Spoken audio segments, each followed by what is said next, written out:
Welcome.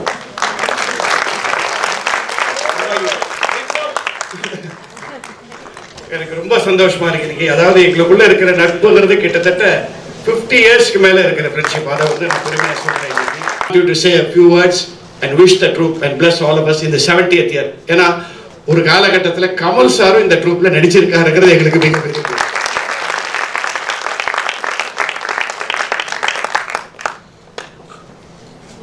எல்லா கதையும் சொல்லி நீண்ட ஒரு ப்ரோக்ராம் மாற்ற விரும்பல.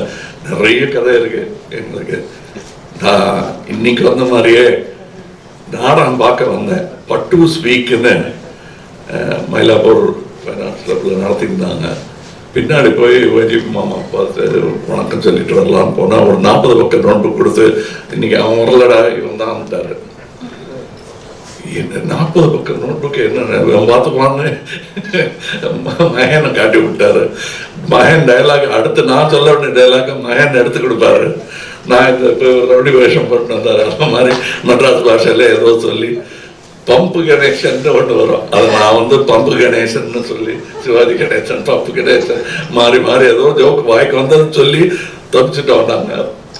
அப்படி நான் அந்த ட்ரூப்ல நடிச்சிருக்கேன். அதனால அந்த ட்ரூப்க்கு அன்னைக்கு அடி வாங்காம வெளியே வந்தது பெரிய விஷயம். நான் இன்னைக்கும் பார்வையாளனாக தான் வந்தேன். ஆனா இது ரொம்ப எமோஷனல் ட்ராமா. இப்ப ஸ்டேஜ்ல வந்து மோகன் சோ அவர்கள்லாம் செஞ்சு கொடுத்துட்டு போயிட்டாங்க. அதனால ஹியூமர் மட்டும் தான் நினைக்கிறாங்க. எனக்கு இந்த மாதிரி ட்ராமா ரொம்ப பிடிக்கும்.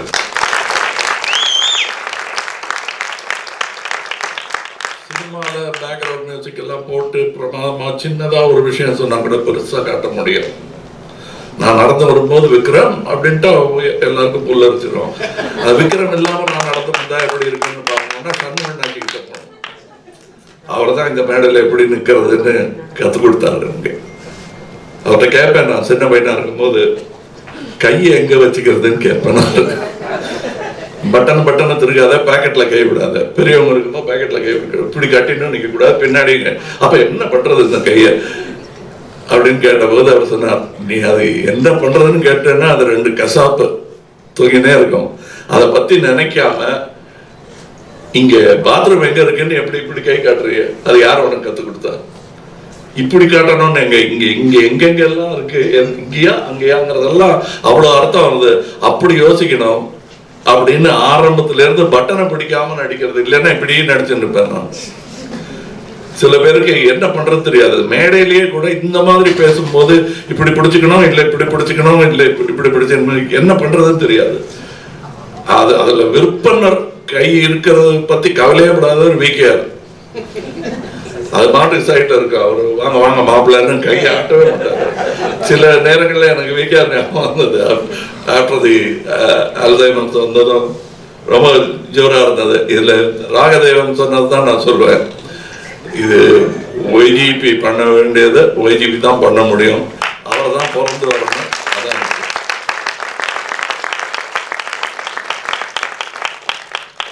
70 வருஷம் அப்படிங்கிறது இந்த நாடகத்துறையில் இதை தொழில் முறையில் செய்து கொண்டிருந்தவர்களே செய்ய முடியாமல் விட்டுருப்பாங்க. அதுக்கு பேர் உதாரணம் எங்க சம்மண்ணாச்சி.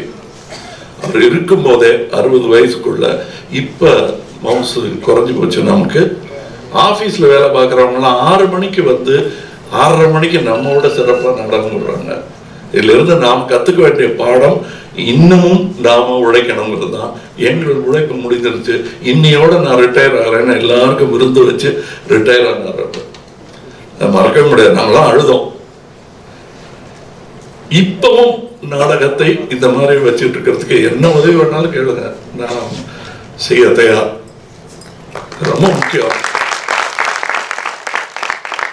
நீங்களும் இந்த மாதிரி இது பெருசா இப்ப சூப்பர் ஹீரோ படங்கள்லாம் எடுத்துருக்காங்க. இங்க யாரும் பறக்கலாம் மாட்டாங்க. அது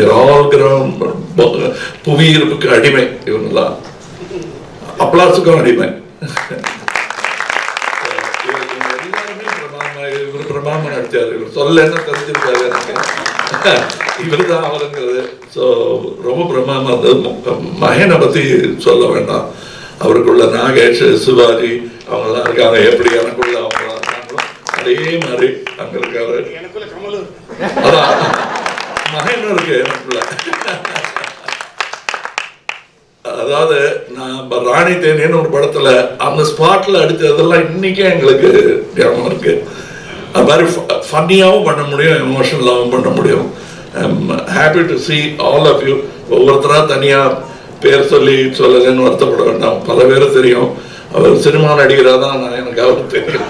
நானும் அவரும் மன்னதிரையில ஆக்ட் பண்ணியிருக்கோம். மறுபடியும் அவர் நடிக்க வைக்கலாம் நான் முயற்சி பண்ணேன். அவருக்கு நாடகம் தான் ரொம்ப பிரியம்.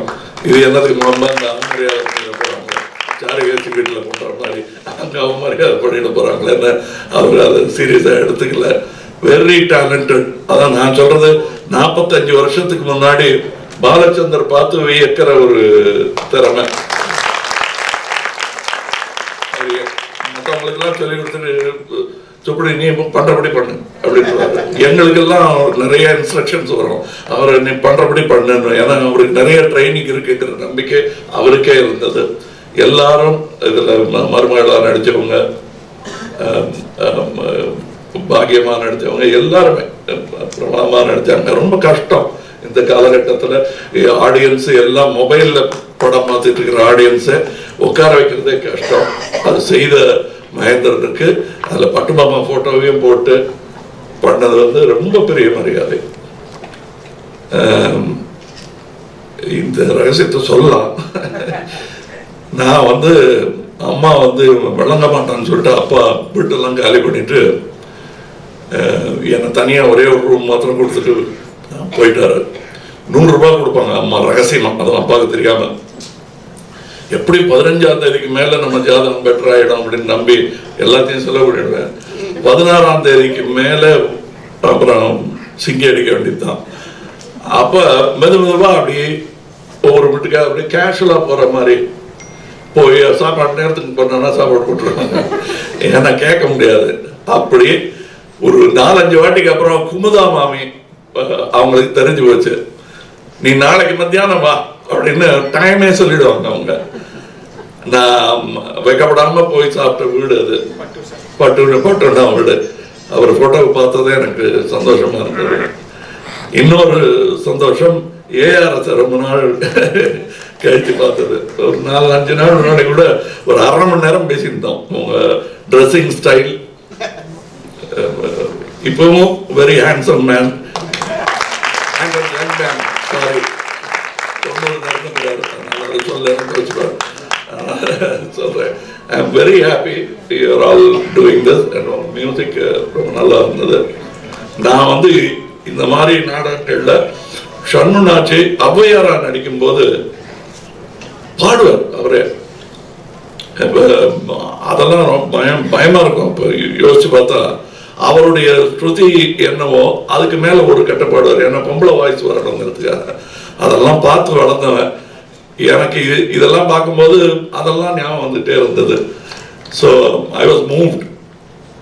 சொன்ன சும்மா மேடை அலங்காரத்துக்காக சொல்றாங்கன்னு எனக்கு ஒன்றும் இல்லை, சும்மா பட்டுன்னா படம் பார்த்ததுமே ஐ வாஸ் மூவ்ட். ஸோ இது I don't believe in blessings. I only want to encourage them and to do more and do it more. I don't believe in anything called perfection. There's only excellence. Keep trying to excel yourself.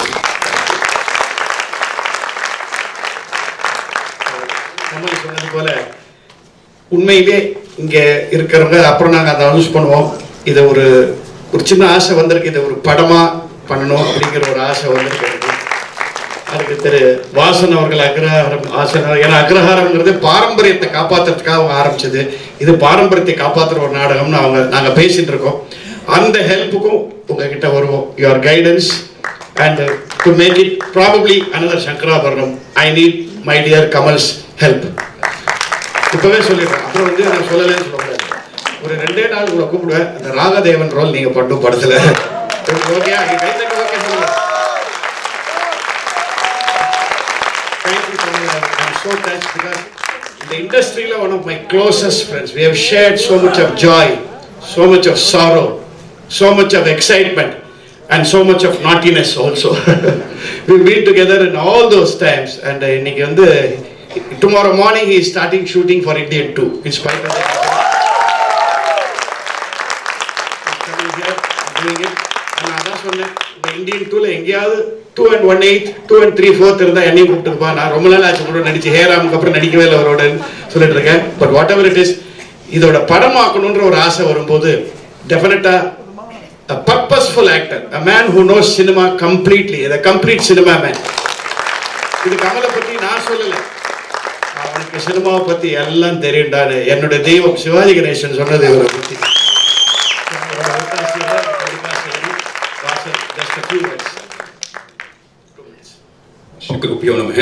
இத்தனை ஒரு அற்புதமான தருணம், இதை விட ஒரு பொக்கிஷமான தருணம் வராது. 2 பேராசை, ஒரு ஆசை சார் சொல்லிட்டாங்க.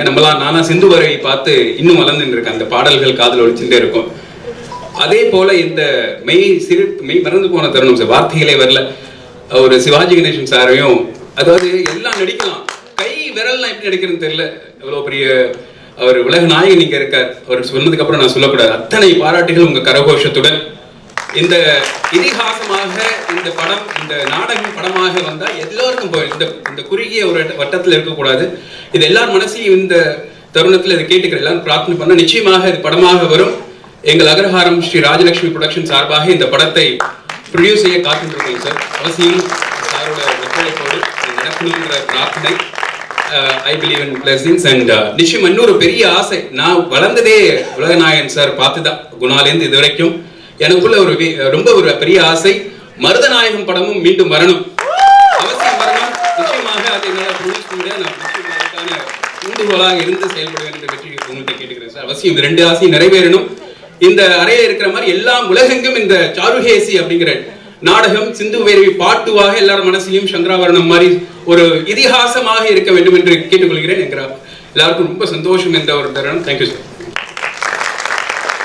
Thank you so much and good night for being such a brilliant audience. Thank you so much.